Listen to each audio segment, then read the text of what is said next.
Gerą trečiadienio rytą. Šiandieną gegužės 23 turėtų būti kiek vėsesnė nei vakar, bet kaitros saulės išsiilgusiems tikrai jos pakaks. O sakoma, kai dangus giedras ir mintys žvalesnės. Taigi žvaliai verskime šio ryto spaudos puslapius. Praėjusią savaitę didžiulį ažiotažą rinkose sukėlusios bendrovės Facebook akcijos po pirmojo viešojo siūlymo sparčiai praranda populiarumą. Smunkanti socialinio tinklo vertė atgaivino diskusijas apie galimai besiformuojantį interneto kompanijų burbulą. Vakar prieš prekybos sesijos Nasdaq biržoje atidarimą Facebook akcijos smuko dar apie 7%, o per pirmas 2 prekybos valandas prarado dar apie 2% vertės. Apie tai verslo žinių publikacijoje Facebook priminė apie interneto burbulą. Respublika teigia, jog Lietuva priversta dėl pinigų su ES dėrėtis iš karto 3 frontais. Mat Briuselis žada ir toliau ES naujokių žemdirbiams skirti mažesnės tiesioginės išmokas nei senesnių valstybių. Taip pat žada skirti daug mažesnį finansavimą Ignalinos jėgainės uždarimui nei reikia. Negana to, Lietuvai, Latvijai, Estijai ir Vengrijai ketinama sumažinti lėšas struktūriniai paramai. Jei pastarasis kėslas būtų įvykdytas, Lietuva 2014-2020 metais netektų iki 1 milijardo eurų. Šalies perdirbėjų sandėliai sprogsta nuo pieno produktų, ypač fermentinių sūrių ir sviesto. Nors šių gaminių pasiūla milžiniška, jų kainos Lietuvoje, skirtingai nei daugelyje kitų šalių, dar nesirita žemyn. Tačiau jei paklausa užsienyje nepadidės, anksčiau ar vėliau šie gaminiai turėtų atpigti, teigiama Lietuvos ryto publikacijoje Sūrių ir sviesto per akis. Socialinis projektas Lyderystės akademija - tai kasmet tobulėjanti programa skirta vaikui Lietuvos ateities kūrėjui. Net iš 17 įvairiausių Vilniaus miestų mokyklų susirinkę jaunieji lyderiai kiekvieną savaitgalį visus metus mokydavosi įvairiausių temų, o vakar vyko šių mokslo metų pabaigtuvės, kuriuose stipendijomis apdovanoti geriausieji. Šiemet išrinkti ir labiausiai patikę dėstytojai bei koordinatoriai. Taip pat paaiškėjo, į kokią asmenybę būsimieji lyderiai norėtų lygiuotis. Tokiu žmogumi tapo Vilniaus universiteto tarptautinio verslo mokyklos direktorius Julius Niedvaras. Apie tai skaitykite Respublikoje. Eurovizijos gerbėjai vakar sužinojo, kurių 10 šalių atstovai žengia į priekį kovoje dėl konkurso trofėjaus. Tarp pusfinalio nugalėtojų ir Eurovizijos favoritėmis laikomos Rusijos atstovės, puikiai nusiteikusios Buranovo močiutės, į sceną atsigabenusios rūkstančią krosnį, taip pat įvairiausius triukus scenoje demonstravę publikos numylėtiniai dvyniai iš Airijos Jedvard scenoje išsimaudė po trykštančių fontanu. Beje, mūsų kaimynės Latvijos atstovė Ann Marie į finalą nepateko. Apie konkursą plačiau skaitykite Lietuvos ryto rašinyje, Eurovizijos dalyviai išmetė savo kozirius. Operos ir baleto teatre iki sezono pabaigos veiks ilgamečio operos solisto Vincento Kuprio sukakčiai skirta paroda, nuotraukos, spektaklių programėlės, portretai, kiti kūrybinės veiklos dokumentai. Ją apžiūrint mūsų operos veteranui kyla begalės gražių prisiminimų, su kuriais kviečiami susipažinti ir Lietuvos žinių skaitytojai publikacijoje Vincentas Kuprys - aukso raidės baltame marmure.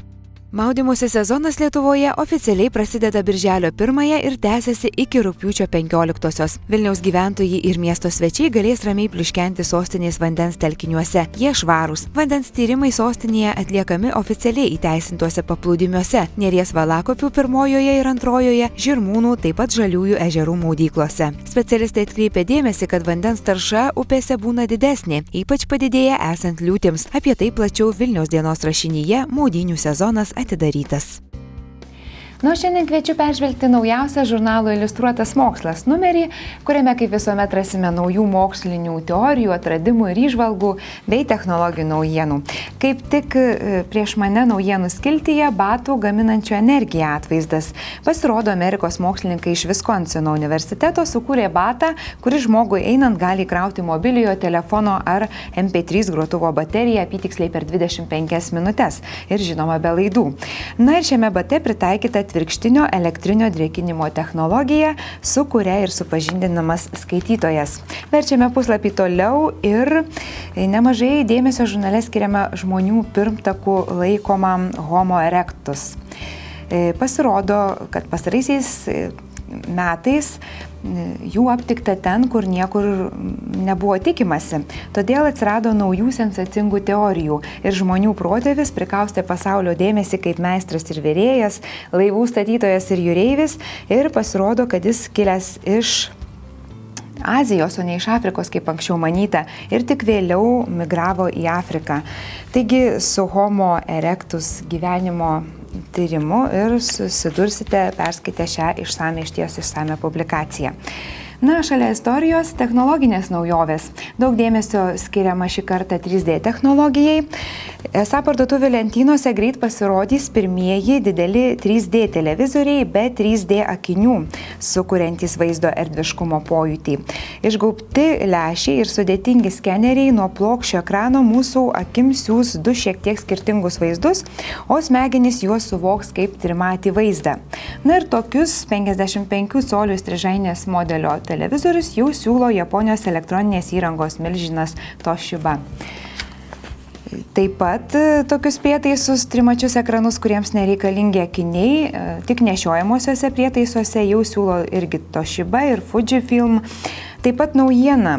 Apple patentavo projektorių sistemą, kuri be 3D akinių leidžia sukurti trimatį pojūtį namų kine. Na ir kol kas ši sistema egzistuoja tik brėžiniuose ir niekas nežino, ar šis trimatis namų kinas kada nors taps tikrovė.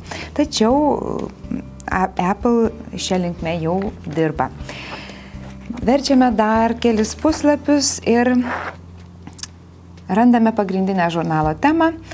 Remiantis mūsų visatos astronominiais tyrimais, publikacijoje apžvelgiama 10 didžiausių visatos paslapčių ir vertinama, ar žmonija greitai jas išsiaiškins. Na ir į kokius klausimus, į kokias paslaptis sužinosime atsakymus. Pavyzdžiui, kas buvo prieš didįjį sprogimą? Kodėl visada vėl nepradingo? Kaip medžiaga suformavo galaktikas? Iš ko sudaryta visata? Kiek yra matmenų? Ir čia įdomu, jog mes žinome 4 matmenis, o paskutiniai tyrimai rodo, jog gali egzistuoti iki 11 matmenų. Einame toliau. Ar kas nors gali ištrūkti iš juodosios skylės, klausiama. Kas yra už visatos ribų? Ar gyvybė atsirado keliose vietose? Na ir paskutinis klausimas, ar dabartinės teorijos leidžia mums nuspėti visatos baigtį? Na ir smalsaujantiems perskaitysiu paskutinę frazę. Tačiau pabaiga nėra žinoma, nes kosmologijos teorijų visiškai įrodyti neįmanoma. Taigi, štai toks nedidelis žvilgsnis į mokslo pasaulį ir šiandien belieka palinkėti darbingos dienos, puikių akimirkų radus laiko paskaityti mėgstamą žurnalą ar laikraštį. Iki rytojaus.